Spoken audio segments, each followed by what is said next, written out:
Hello tout le monde, j'espère que ça va bien, moi en tout cas ça va. Aujourd'hui on va parler de la montre bracelet et de son ancêtre, la montre Gousset.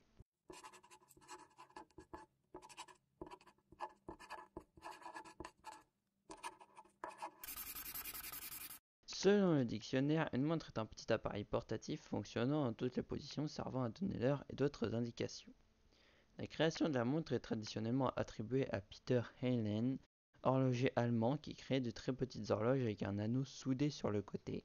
Elles pouvaient être portées en sautoir ou au bout d'une chaîne autour du cou. Certains textes disent qu'elle aurait été créée aux alentours de 1510. À l'époque, la boîte des montres avait une forme ovale, c'est pour cela qu'on l'appelait œuf de Nuremberg. Elle s'aplatit au fil du temps jusqu'à devenir de la forme d'une montre à gousset. Jusqu'au début du XXe siècle, la montre à gousset est le modèle le plus répandu. Elle doit son nom à la petite poche du gilet qui lui était réservée et qui s'appelait le gousset. Elles sont souvent attachées au gilet par un ruban ou une chaîne, et elles ont souvent un couvercle. La montre à gousset avait une molette pour régler l'heure, qui était située la plupart du temps au niveau du chiffre 12, dans l'anneau qui servait à accrocher une chaîne. À cette époque, les montres bracelets étaient essentiellement destinées aux femmes. En juin 1810, la reine consort de Naples, Caroline Bonaparte, demande à Abraham Louis Breguet une montre bracelet à complication. Une complication est, sur une montre mécanique, une fonctionnalité supplémentaire autre que le temps qui passe, par exemple le jour de la semaine, le mois de l'année, le fuseau horaire, les coefficients de marée, la carte du ciel nocturne, le quantième qui est le jour du mois ou le quantième perpétuel qui est la manière de corriger automatiquement la durée du mois. C'est-à-dire savoir s'il y a 28, 29, 30 ou 31 jours dans un mois, etc.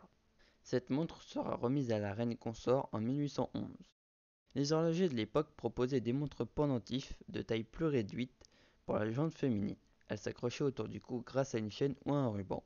C'était plus un bijou qu'un accessoire fonctionnel car il n'était pas très pratique de lire l'heure si le chiffre 12 se situait au niveau de l'anneau qui servait à accrocher la montre. Certains horlogers ont résolu le problème en mettant le 6 au niveau de l'anneau. Par ce fait, si on relevait la montre devant soi avec l'anneau en bas, on pouvait lire correctement l'heure.